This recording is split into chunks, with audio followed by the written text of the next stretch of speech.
ठिकाणी बोलता येईल। तथापि या लक्षवेधी आपण आता नंतरच्या कामकाजामध्ये घेऊ आणि म्हणून आपला हा कामकाजाचा भाग आहे।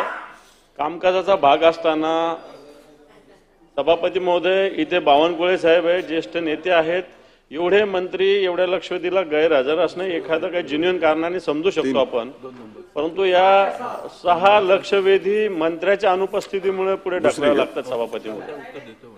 सभापती महोदय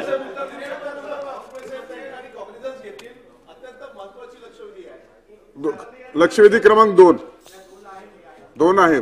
अभिजित वंजारी घ्यायची का?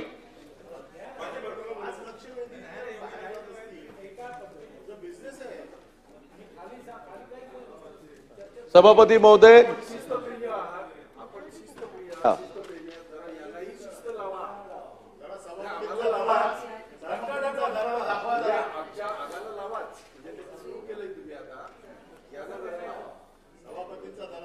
लक्षवेधी सूचना क्रमांक 2, सूचना क्रमांक 304 छापल्याप्रमाणे सभापती महोदय, अत्यंत महत्वाची अशी लक्षवेधी आहे, कारण आपल्या राज्यामध्ये अन्न व नागरी पुरवठा या विभागामध्ये आणि विशेष करून गडचिरोली जिल्ह्यामध्ये करोडो रुपयाचा भ्रष्टाचार गडचिरोलीमध्ये काही राईस मिल्सच्या माध्यमातून होत आहे। 80%, 85%, 90% राईस मिल्स हे चांगलं काम करतात आहे। 10-15% राईस मिलर्सनी करोडो रुपयाचा भ्रष्टाचार केलेला आहे आणि या संदर्भामध्ये मी लक्षवेधीमध्ये जी माझी भूमिका होती ती सुद्धा मांडली। आपलं उत्तर जे या ठिकाणी आलेलं आहे ते सुद्धा मला माहिती आहे। या ठिकाणी माझ्याजवळ 2018 पासून तर 2025 पर्यंतच्या जानेवारीपर्यंत सर्व घटनाक्रम आहे की कशा कशा पद्धतीचा गैरव्यवहार त्या राईस मिलर्सच्या माध्यमातून झाला, केंद्रीय पथकाच्या माध्यमातून, फूड कॉर्पोरेशन ऑफ इंडियाच्या माध्यमातून, राज्याच्या अन्न व नागरी पुरवठा सचिवाच्या माध्यमातून आणि त्या ठिकाणच्या स्थानिक पुरवठा अधिकाऱ्याच्या माध्यमातून, महाव्यवस्थापकाच्या माध्यमातून ज्या ज्या कारवाई त्या ठिकाणी अपेक्षित होत्या त्या कारवाई झाल्या किंवा कसं याचं सुद्धा या ठिकाणी लक्षवेधीमध्ये उल्लेख केलेला आहे। आपण जे उत्तर दिलेलं आहे पूर्ण 100% समर्पक अशा पद्धतीचं उत्तर नाही आहे। या ठिकाणी मला सांगायचं आहे सभागृहामध्ये की गेल्या या ठिकाणी 3 वर्षामध्ये 106 कोटी रुपयाचा अपहार झाल्या प्रकरणी शासनाच्या अन्न व नागरी पुरवठाच्या महाव्यवस्थापकाच्या माध्यमातून FIR दाखल झालेली आहे। एक FIR दाखल झालेली आहे डिसेंबर 2023 मध्ये आणि त्याच्यामध्ये 6,29,03,844 रुपयाची त्या ठिकाणी FIR दाखल झालेली आहे। पुढे हे राईस मिलचं नाव मी या ठिकाणी सांगतो, एकत्रित सर्व राईस मिलर्सचं सांगतो। दुसरी FIR दाखल झालेली आहे 2024 मध्ये, त्याची जी व्हॅल्यू काढलेली ती 0 रुपये आहे आणि तिसरी जी FIR दाखल झालेली आहे ती 96,40,00,000 रुपयाची आहे। असे एकूण 106 कोटी रुपयाचा FIR दाखल जी झालेली आहे त्या FIR ची कॉपी सुद्धा माझ्याजवळ आहे। याच्यामध्ये सातत्याने त्या ठिकाणच्या सिटीजन फोरमनी, त्या ठिकाणच्या जे चांगलं काम करणारे अधिकारी आहेत त्या सर्व लोकांनी अनेक वेळा शासनाला ही बाब निदर्शनास आणून दिली, परंतु प्रत्येक वेळेस आपल्या अन्न व नागरी पुरवठा विभागाच्या मंत्रालयात बसणाऱ्या काही कक्ष अधिकारी आणि काही अधिकाऱ्यांच्या मार्फत आणि त्यांच्यापासून तर खाली पुरवठा अधिकाऱ्यापर्यंत ही अशी चेन आहे की ज्याच्यामध्ये सर्व प्रकारची सेटिंग आहे आणि म्हणून ज्या ज्या वेळेला या सर्व राईस मिलर्सवर कारवाई झालेली आहे त्यांच्यावर प्रत्यक्षामध्ये ती कारवाई थांबवण्यात आलेली आहे।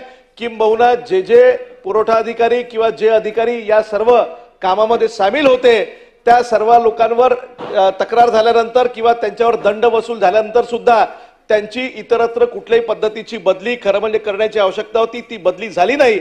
फक्त एका अधिकाऱ्याची 2 महिन्याकरता बदली झाली आणि परत विभागीय आयुक्ताच्या माध्यमातून ती परत त्याला पूर्ववत त्याच ठिकाणी बदली झाली, अशा पद्धतीची सेटिंग आहे। याच्यामध्ये मायाश्री ॲग्रो इंडस्ट्रीज आहेत, मायाश्री राईस इंडस्ट्रीज आहे, मायाश्री फूड इंडस्ट्रीज आहे, महालक्ष्मी ॲग्रो इंडस्ट्रीज आहे, जय अंबे राईस इंडस्ट्रीज आहे, सार्थक राईस इंडस्ट्रीज आहे आणि विशाल राईस मिल्स आहे। अशा अनेक ज्या राईस मिल्स ज्यांनी घोटाळा केलेला आहे आणि शासनाचा करोडो रुपयाचा पैशाचा त्यांनी अपहार केला आहे, अशा पद्धतीची सेटिंग आहे। मंत्रालयापर्यंत यांचे धागेदोरे आहे आणि म्हणून याच्यामध्ये उच्च पदस्थ अधिकाऱ्याच्या मार्फत चौकशी झाली पाहिजे। ज्यांच्यावर FIR दाखल झालेली आहे त्यांचा मुद्देमाल जो जप्त केलेला आहे शासनाच्या वतीनं, तो मुद्देमाल आता जप्त केल्यानंतर तो त्या ठिकाणी खराब होऊन गेलेला आहे आणि परत तो जो जप्त केलेला तांदूळ आहे तो काही वापरण्यायोग्य नाही, खाण्यायोग्य नाही, निकृष्ट दर्जाचा झालेला आहे आणि म्हणून तशा पद्धतीची तेवढी रक्कम या सर्व राईस मिलर्स धारकांकडनं आपण वसूल करणार का, हा एक मुद्दा. सातत्याने या गडचिरोली जिल्ह्याच्या प्रत्येक तालुक्यामध्ये जे पुरवठा अधिकारी आहेत, जे गेल्या अनेक वर्षापासून त्या पदावर कायम आहेत आणि त्यांच्या माध्यमातून अशा पद्धतीचा हा घोटाळा त्या ठिकाणी होत आहे, यांची त्या ठिकाणी यांचं निलंबनाची कारवाई करून किंवा गरज पडल्यास त्यांच्या विरोधामध्ये जर कागदपत्र सादर झाले तर त्यांना आपण बडतर्फ करणार का. आणि दुसरी गोष्ट, कायमस्वरूपी अशा पद्धतीच्या या सर्व भरडाई मालकाच्या माध्यमातून त्या ठिकाणी घोटाळे होत आहे, त्यांच्यावर कायमस्वरूपी कारवाई करणार का. कारण एका इंडस्ट्रीवर त्या ठिकाणी कारवाई झाली तर तोच त्या ठिकाणी मालक, तोच प्रोप्रायटर ही दुसरी कंपनी स्थापन करतो, दुसऱ्या नावाने त्या ठिकाणी अशा पद्धतीचं भरडाईचं काम शासनाकडून मिळवून घेतो आणि सातत्याने शासकीय गोदामाच्या माध्यमातून जे धान त्यांना भरडाई करता मिळतात ते धान हे खुल्या मार्केटमध्ये, काळ्या बाजारामध्ये त्या ठिकाणी जास्त पैसे देऊन ते विकण्याचं काम आणि इतर राज्यामधलं निकृष्ट दर्जाचा तांदूळ त्या ठिकाणी तो घेणे आणि शासकीय गोदामामध्ये जमा करणे आणि शासकीय गोदामाच्या माध्यमातून त्या ठिकाणी सार्वजनिक वितरण प्रणालीच्या माध्यमातून राशन दुकानदारांना त्या ठिकाणी हे त्या ठिकाणी निकृष्ट दर्जाचे तांदूळ हे दिले जातात आणि सर्वसामान्य जनतेला त्या पद्धतीचा तांदूळ मिळतो. आणि म्हणून हे काही सोपं प्रकरण नाही आहे. म्हणून आपल्याला विनंती आहे की याची आपण चौकशी लावावी आणि या संदर्भामध्ये या सर्व विभागाच्या सर्व लोकांची आपण बैठक लावावी आणि त्या बैठकीच्या माध्यमातून आमच्याजवळ जितके कागदपत्र आहे या सर्वांचा लेखाजोखा आपण त्याची तपासणी करून त्या ठिकाणी तशा पद्धतीची कारवाई करावी आणि करोडो रुपयाचा अपहार केल्या प्रकरणी यांची मुद्देमाला सकट वसुली, तेवढ्या रकमेची वसुली आणि अशा पद्धतीचे प्रोप्रायटर जी वारंवार वेगवेगळ्या कंपनीच्या नावाने शासकीय लोकांना नाही ब्लॅकलिस्ट मध्ये टाकलेला आहे, काय ते दुसऱ्या नावाने परत कंपनी फॉर्म करून त्या ठिकाणी ते काम मिळवतात. तर कायमस्वरूपी याची उपाययोजना करणार का. आणि हा जो प्रॉब्लेम आहे, हा जो घोटाळा आहे हा केवळ एका जिल्ह्यापुरता मर्यादित नसून राज्यातल्या अनेक जिल्ह्यांमध्ये आहे आणि म्हणून सर्व ठिकाणी तशा पद्धतीची उपाययोजना आपण करणार का, हा माझा या ठिकाणी प्रश्न आहे.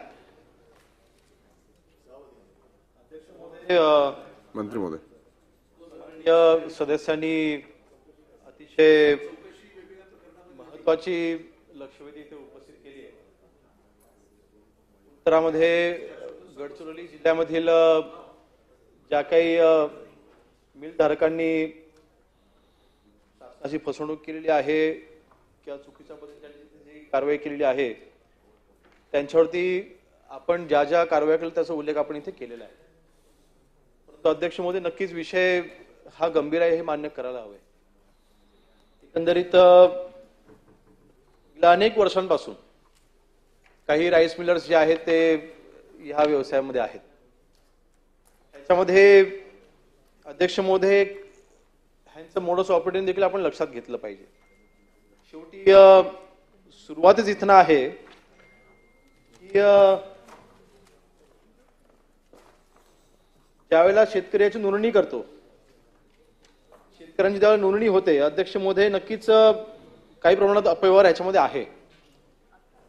आणि रजिस्ट्रेशन पासूनच आता आपल्या सर्वांना माहिती आहे की आपण केंद्र शासनाने आता ॲग्रीस्टॅक असेल ते आता आपण कंपल्सरी करतोय, ई पीक नोंदणी असेल त्याला आपण अग्रेसररित्या आपण महाराष्ट्रामध्ये राबवायचा आपण प्रयत्न करतोय. त्याचं कारण आहे असं आहे, एखादा शेतकरी किती उत्पन्न घेतोय ह्याचा रेकॉर्ड हा शासनाने असला पाहिजे.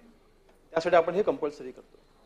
शेतकऱ्यांचं नोंदणी रजिस्ट्रेशन करत असतानाच काही काही ठिकाणी असं आपल्याला आढळतंय की शेतकरी तिथे नाहीच आहे, त्याचे तिथे सातबारे घेतले जातात, मग त्याची तिथे नोंदणी केली जाते. आता ही पहिलीच पायरी आहे. पहिल्या पायरीच्या वेळेस अशा नक्की काही गोष्टी होत आहेत. आणि अध्यक्ष महोदय, ह्या विषयाचं गांभीर्य लक्षात घेऊन नक्कीच, कारण शेवटी ही ऑनगोईंग प्रोसेस आहे. ह्याच्यानंतर ते राईस तो मिलवरती आणला जातो, त्याचं ते जे काही भरड केलं जातं त्यावेळेला देखील तिथे राईस तिथे प्रत्यक्षमध्ये न येणं, ह्या सगळ्या गोष्टी नक्कीच आमच्या देखील निदर्शनामध्ये आलेल्या आहेत आणि नक्कीच आम्ही गांभीर्याने घेतलेल्या आहेत. आणि आपलं लक्षवेधीच्या उत्तरामध्ये आपण असं देखील म्हटलंय की आपण आता 2 कोटीचा आता एखादा मिलधारकावरती आपण जवळपास जे दोषी गिरणीधारक आहे त्याच्यावर आपण 2 कोटीचा आपण त्यांना दंड देखील आकारला, परंतु माहिती घेतली असता हा देखील दंड भरलेला गेला नाहीये. म्हणजे अशा पद्धतीचं अध्यक्ष म्हणून नक्कीच लक्ष देणं हे अत्यंत गरजेचं आहे. आणि ह्या प्रश्नाचं गांभीर्य लक्षात घेता हे संपूर्ण प्रकरणाची चौकशी केली जाईल आणि जे कोण दोषी असतील, सभापती महोदय आपल्या माध्यमातून मी सभागृहाला सांगू इच्छितो, जे कोणी दोषी असतील त्यांच्यावरती कठोर कारवाई केली जाईल, याच्यामधला कोणालाही सोडलं जाणार नाही. आणि जे काही चौकशीच्या अंती जे काही आपल्याला अहवाल प्राप्त होईल त्यानुसार कारवाई केली जाईल. अनिल परब. सभापती महोदय, अभिजित वंजारी यांनी एक अतिशय महत्वाचा मुद्दा इथे मांडलाय. अतिशय साधी गोष्ट आहे याच्यामध्ये की 2023-24 ला एफआयआर झालेला आहे. एफआयआर झालाय, त्याच्यात अटक झाली, आता त्याच्यात चार्जशीट देखील पडलेली असेल. त्याच्यामुळे तुम्ही आता काय चौकशी करणार? ऑलरेडी त्याच्यात दोषारोप झाला, त्याचं आरोपपत्र पडलं. आता तुमच्या हातात काय? एक तर तुम्ही ह्या खात्याचे पण मंत्री आहात आणि गृह खात्याचे पण मंत्री आहात. सर्वसाधारण शेतकऱ्याला आणि सरकारला फसवण्याचं हे षडयंत्र आहे, ज्याच्यामध्ये शासकीय अधिकारी आहेत, ज्याच्यामध्ये राईस मिलचे मालक आहेत. हा ऑर्गनाइज क्राईम आहे. ऑर्गनाइज क्राईम फक्त गुंडांना आणि दहशतवाद्यांना लागत नाही. ऑर्गनाइज क्राईम हा इसेन्शियल कमोडिटी ऍक्टच्या जे लोक भंग करतात त्यांना देखील लागतो. हा महत्वाचा विषय आहे. लोकांच्या जीवाशी खेळण्याचा प्रश्न आहे. शेतकरी आयुष्य आपलं घालवतो आणि तिथे धान पिकवतो, त्याच्या धानाची ही तस्करी आहे. आणि त्याच्यामुळे माझा स्पेसिफिक प्रश्न तुम्हाला असा आहे, याची चौकशी बिकशी कधी काय व्हायची ती झाली. तुम्ही सभागृहात पटलावर मान्य केलंय की याच्यामध्ये अपार झालेला आहे, फसवणूक झालेली आहे. माझा स्पेसिफिक प्रश्न असा आहे, ह्याच्यामध्ये चार्जशीटमध्ये ज्यांची नावं आलेली आहेत, चौकशीमध्ये ज्यांची नावं आलेली आहेत, त्यांच्यावरती तुम्ही संघटित गुन्हेगारी म्हणजे मकोका कायद्याअंतर्गत तुम्ही त्यांच्यावरती कारवाई करणार का? कारण त्यांनी दंड पण भरलेला नाहीये, तुम्हाला मोजतच नाहीयेत ते लोक. मग काय शासनाचा काय दरार आहे की नाही? तुम्ही एवढे तरुण तडफदार गृह राज्यमंत्री तुम्हाला केलेलं आहे, त्याचबरोबर तुमच्याकडे अन्न खातं आहे, दोन्ही खाती तुमच्याकडे आहेत. आज या पटलावरती तुम्ही उत्तर द्या, सरकारचा काय दरार आहे ते. नाही तर आमचं म्हणणं असं आहे की या सगळ्यांना तुम्ही पाठीशी घालताय. आणि म्हणून माझी तुमच्याकडनं स्पेसिफिक मागणी आहे या सगळ्या लोकांवरती, कारण आता चौकशी करून आम्ही चौकशी करू नाही, मी जर नाही झालं तर आम्हाला असं वाटतं ते लोक मंत्र्यांचं नाव घेतात, ते म्हणतात मंत्रालयापर्यंत वरपर्यंत पैसे द्यावे लागतात. आम्ही यांचं नाही म्हणत आहे, हे तरुण तडफदार मंत्री आहेत. अरे आम्ही काय म्हटलं, तरुण तडफदार मंत्री आहेत, त्यांच्याकडनं अपेक्षा आहे काहीतरी डॅशिंग निर्णय घेतील अशी अपेक्षा आहे. तर त्यांच्याकडनं अपेक्षा करणं काही चुकीचं आहे का? तुम्हाला त्यांच्या कार्यक्षमतेवरती प्रश्न आहे का? माझा प्रश्न साधा आहे, तुम्हाला त्यांच्या कार्यक्षमतेवर प्रश्न आहे का? आपण बसून बोलू नका. ते मंत्री आहेत, जबाबदार आहेत, अरे शासनाचे ट्रस्टी आहेत ते, असं कसं म्हणू शकतो? म्हणून माझा स्पेसिफिक प्रश्न आहे, त्यांच्यावरती एमसीओसी अंतर्गत कारवाई करणार का? कारण चौकशी वगैरे करण्याचा प्रश्न संपलेला आहे, एफआयआर झालेला आहे, त्याच्यात चार्जशीट पडलेली आहे, त्याच्यामुळे जे चार्जशीट मध्ये आलेले आहेत त्यांच्यावरती कारवाई करणार. सभापती महोदय, ज्या कारवाईचा आपण इथे उल्लेख करताय, 2023 ला आदिवासी विकास महामंडळातर्फे ही चौकशी केली गेली होती, समिती गठीत करून. त्या अंती जे संबंधित अधिकारी होते, प्रादेशिक व्यवस्थापकाला तिथे निलंबित केलं गेलं. आपला स्पेसिफिक जो प्रश्न आहे की मकोका याच्यामध्ये लावावा अशी आपली मागणी आहे. नक्कीच अध्यक्ष महोदय, ह्या बाबतीमधला जर का शेवटी ते संघटित जे गुन्हेगारी असतील त्याला आपण मकोका लावतो, त्या बाबतीमध्ये देखील आपण चौकशी करून जर का मकोका लागत असेल तर 100% मकोका लावला जाईल. आणि अध्यक्ष महोदय, आणि एकंदरीत खालच्या सभागृहामध्ये देखील सदर प्रश्न हा उपस्थित झाला होता. त्यावेळेला माननीय उपमुख्यमंत्री महोदय अजितदादांनी ह्यामध्ये अधिवेशनाच्या काळामध्येच बैठक घ्यायचं देखील त्यांनी कबूल केलेलं आहे. या शेवटच्या आठवड्यामध्ये बैठक घेतली जाईल. त्या बैठकीमध्ये सन्माननीय सदस्यांनी ज्यांनी ही लक्षवेधी मांडलेली आहे त्यांना त्या बैठकीमध्ये नक्की बोलावले. आणि कोणाला या बैठकीमध्ये उपस्थित राहायचं असेल, आपण मला आपली नावं द्या, सदर बैठकीमध्ये आपल्याला देखील तिथं निमंत्रण दिलं जाईल. परिणय फुके. गडचिरोली जिल्ह्यामध्ये जवळपास 100 ते 150 राईस मिल जे धानाची भरडाईचं काम करतात, जे या स्पीडीएस स्कीम मध्ये अनेक वर्षापासून काम करत आहे. या संदर्भात या लक्षवेधीमध्ये फक्त 7 राईस मिलचा नावाचा उल्लेख आहे. माहेश्री राईस इंडस्ट्री असणार, माहेश्री फूड इंडस्ट्री असणार, माहेश्री ॲग्रो इंडस्ट्री असणार किंवा महालक्ष्मी इंडस्ट्री असणार, या संदर्भात या राईस मिलच्या संदर्भात याचं जाणीवपूर्वक या काही निवडक राईस मिलरचं नाव घेण्यात आलं, हे खरे आहे का? दुसरं, अनियमितता व काळा बाजारचा उल्लेख या लक्षवेधीत केलाय, पण माननीय मंत्री महोदयांच्या उत्तरात त्या प्रकारचं या माहेश्री राईस मिलनी किंवा या 2-3 राईस मिल ज्यांचे मी नाव उल्लेख केले त्यांनी काळाबाजार नाही केली असं या उत्तरामध्ये आलेलं आहे. हे उत्तर बरोबर आहे का? आणि 2022-23 मध्ये या राईस मिल, ज्या माहेश्री राईस मिल्स असणार किंवा महालक्ष्मी राईस मिल, म्हणजे हे जय अंबे आणि सार्थक हे राईस मिल सोडून बाकी ज्या राईस मिलचं नाव याच्यात लिहिलेलं आहे, या राईस मिल्स वरती कमी बँक गॅरंटी दिल्यामुळे, म्हणजे यांनी 7 कोटीच्या बँक गॅरंटी वरती 3 कोटीच्या बँक गॅरंटीवर 7 कोटीच्या धानाची भरडाई केलेली आहे, असं यांच्यावर ठपका ठेवला होता. आणि या सगळ्या राईस मिल्स वरती जवळपास 2.67 कोटी रुपयाचं दंड करण्यात आलेला होता. त्या दंडाची रक्कम त्या राईस मिलर्सच्या ट्रान्सपोर्ट बिलमध्ये ऍडजस्ट करण्यात आली आहे. हे खरं आहे काय? या संदर्भातली माहिती मला पाहिजे. 2023 मध्ये तत्कालीन मंत्री त्यांनी या संदर्भात या ज्या काही स्पेसिफिक 3-4 राईस मिलच्या संदर्भात मी सांगतो यांना क्लीन चिट देण्यात आलेली आहे का? आणि काल या संदर्भातला प्रश्न LAQ खालच्या सभागृहात विधानसभामध्ये मांडण्यात आलेला आहे. त्या प्रश्न मांडण्याच्या दिवसाच्या 2 दिवसाआधीच्या काही ऑडिओ क्लिप, काही फोनवरच्या संभाषणाच्या, काही त्या या राईस मिलर्सच्या ऑफिसमध्ये काही एजंट टाईपचे जे लोक आहेत, जे हे प्रश्न का लावायचं नाही किंवा लावल्यावर काय होणार किंवा अशा प्रकारच्या धमक्या देण्याचं व्हिडिओ क्लिपही माझ्याकडे आहे. ते मी आज माननीय गृहमंत्र्यांना, माननीय मुख्यमंत्र्यांना या संदर्भातली सूचना दिलेली आहे. पण माझी या माध्यमातून माननीय मंत्र्यांना विनंती आहे किंवा प्रश्न आहे की या ज्या ऑडिओ क्लिप की हे LAQ आम्ही लावणार किंवा ब्लॅकमेलिंगचा जो प्रकार झाला किंवा या प्रकारात जे ब्लॅकमेलिंग करण्यात आलं, पैशाची मागणी करण्यात आली, या संदर्भात ज्या लोक याच्यात इन्व्हॉल्ड आहे किंवा या लोकांचे, ज्या लोकांचे किंवा स्पेसिफिक काही नेत्यांचे एजंट यामध्ये इन्व्हॉल्ड आहे, या सगळ्या एजंटवर आणि त्या नेत्यांवर आपण कारवाई करणार काय? आणि माझा एक प्रश्न असा आहे की कालच्या ऑडिओ क्लिपच देतो ना, ऑडिओ क्लिपची शहानिशा करून, ऑडिओ क्लिपांची काय म्हणतात ते फॉरेन्सिक करून, फॉरेन्सिक जांच करून, त्या ऑडिओ क्लिपमध्ये ज्या लोकांचे फोटो आहे ते कोणाकोणाचे एजंट आहेत, त्यांचे फोन कॉलांचे, ते कोणत्या नेत्यासोबत बोलले, कोणत्या नेत्यासोबत बोलले, काय काय संभाषण झाले, किती पैशाची मागणी केली, या सगळ्या ऑडिओ क्लिपची एक पूर्ण CDR तयार करून या सगळ्याची चौकशी करून निश्चितच या लोकांचे, कारण मी नाव घेतलं तर तुमच्यामध्ये एकदम करंट येणार आणि तुम्ही जागेवर उभे होणार, म्हणून मी नाव घेत नाही. पण मला नावही माहिती आहे, ऑडिओ क्लिपही माहिती आहे. अभिजित माझे मित्र आहे, अभिजितजींनी हे केलं आणि अभिजितजींना माहिती आहे काय विषय. आणि नाही अच्छा, काढून टाका ते सभागृह, काढून टाका.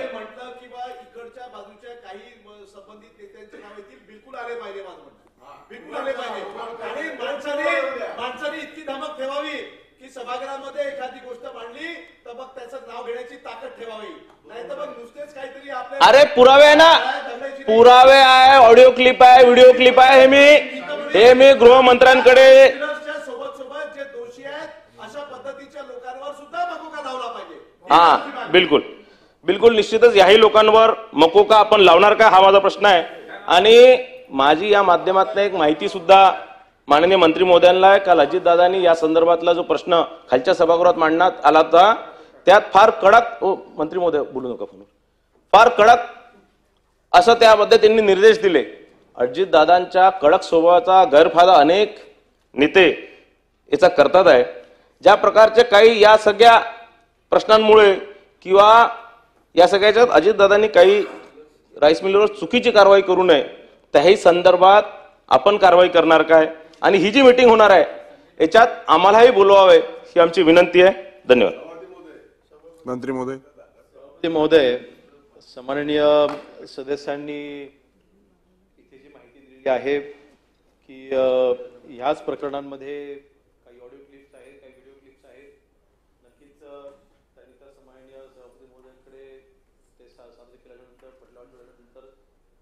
त्यांच्याकडे मी देखील घेईन, परंतु मी सुरुवातीला सांगितलेलं आहे सभापती महोदय, गरीब कुटुंबांना जे तांदूळ जाते ते निकृष्ट दर्जाचं जातं आणि ह्या बाबतीमधले कुठलीही हलगर्जी सहन केली जाणार नाही.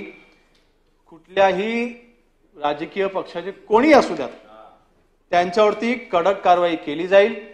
आणि जर का अशा पद्धतीने कोणी ब्लॅकमेल करत असेल, कोणी ह्या जो काही अपव्यवहार चाललाय त्याचा कोणी गैरफायदा घ्यायचा प्रयत्न करत असेल, त्यांच्यावरती देखील कडक कारवाई ही केली जाईल.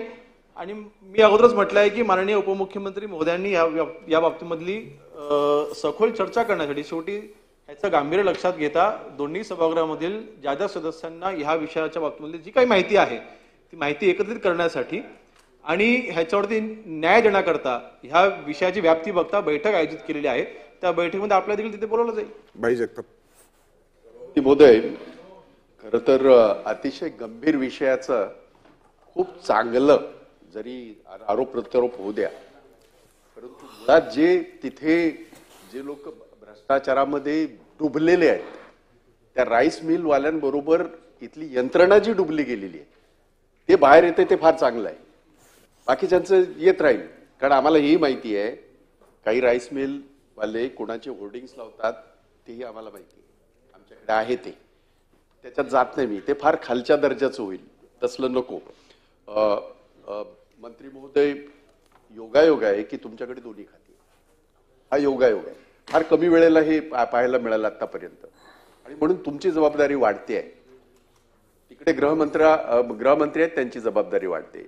आपण ही जी मीटिंग घेतली त्याच्यामध्ये सविस्तर चर्चा होईल म्हणून मी त्याच्यावरती जास्त आग्रह, मी उपप्रश्न जास्त करणार नाही. परंतु एक मात्र नक्की सांगेन की तुमची पहिला चौकशीचा अहवाल आल्याच्या नंतर त्याच्या आधारावर ज्यांना निलंबित करण्यात आलं किंवा ज्यांची ट्रान्सफर करण्यात आले ते इतके माजलेले आहेत की 2 महिन्याने परत आला तो तिथं.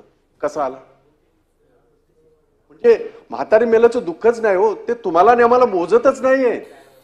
इतकी हिंमत ज्या ऑडिओचे त्यांनी उल्लेख केला परिणय फुकेजीने, होय ते ऑडिओ इतकं भयानक आहे, गंभीर आहे. म्हणजे हे प्रशासनामध्ये बसलेले हे जे असले माजलेले अजगर आहेत यांना कधी आपण हे घालणार आहोत. त्यामुळे जे पुढे बैठकीत होईल ते होईल, परंतु मागच्या जे काय आपल्याकडे चौकशीचे निकष आलेले आहेत, चौकशीचा जो हे आलेला आहे, चौकशीचा अहवाल आलेला आहे, त्याच्या आधारे आपण एवढ्या सगळ्या ह्याच्यामध्ये एकच कसा अधिकारी दोषी असू शकतो मला सांगा? खालपासून वरपर्यंत सगळे ह्याच्यामध्ये डुबलेले आहेत. आणि म्हणून कधीतरी हा निर्णय घ्यावा लागेल. आपण हा निर्णय घेणार का? ते अधिकारी जे इतकी वर्ष तिथे बसलेले सगळ्यांना तिथून हाकलून द्या, जाऊ द्या त्यांना. त्यांना असं वाटतं प्रत्येकाला गडचिरोली म्हणजे गडचिरोली, हे चोरायला तिकडे आलेले आहेत आणि तुमचं आणि आमचं चेन, गरीबाचं अन्न चोरण्याचं पाप हे करतात आहेत. तर या सगळ्या लोकांवर पूर्वीचे चौकशीचे जे हे आहेत अहवाल आहेत त्याच्या आधारे ह्या सगळ्या अधिकाऱ्यांची तात्काळ बदली करणार का?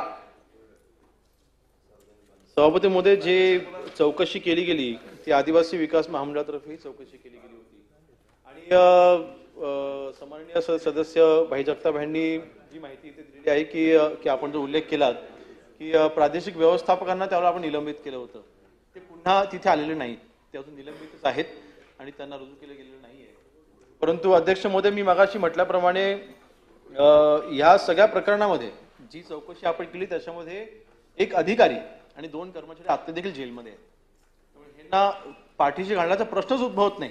पुन्हा एकदा मी सभापती महोदय आपल्या मार्फत सभागृहाला मी आश्वासित करू इच्छितो की ह्या सगळ्या प्रकरणामध्ये जे दोषी होते त्यांच्यावरती कारवाई झालेलीच आहे. परंतु अजूनही जर का तिथे जी शंका आम्हाला देखील आहे म्हणूनच मी चौकशीचा आपण जिथे आपण आदेश दिलेले आहेत, त्यामुळे या चौकशी अंती जे कोणी दोषी आढळतील त्यांच्यावरती देखील कारवाई केली जाईल. तथापि अजूनपर्यंत आपल्या ह्या सगळ्या दोन्ही सभागृहाच्या सदस्यांच्या जे काही अजून आपल्याकडे ऍडिशनल माहिती असेल ते आपण आमच्यापर्यंत द्या आणि त्या बैठकीमध्ये आपण त्याच्या बाबतीत आपण योग्य ते निर्णय आपण घेऊ. विरोधी पक्षनेते लास्ट याच्यात आता परिणयजींनी बोलल्याप्रमाणे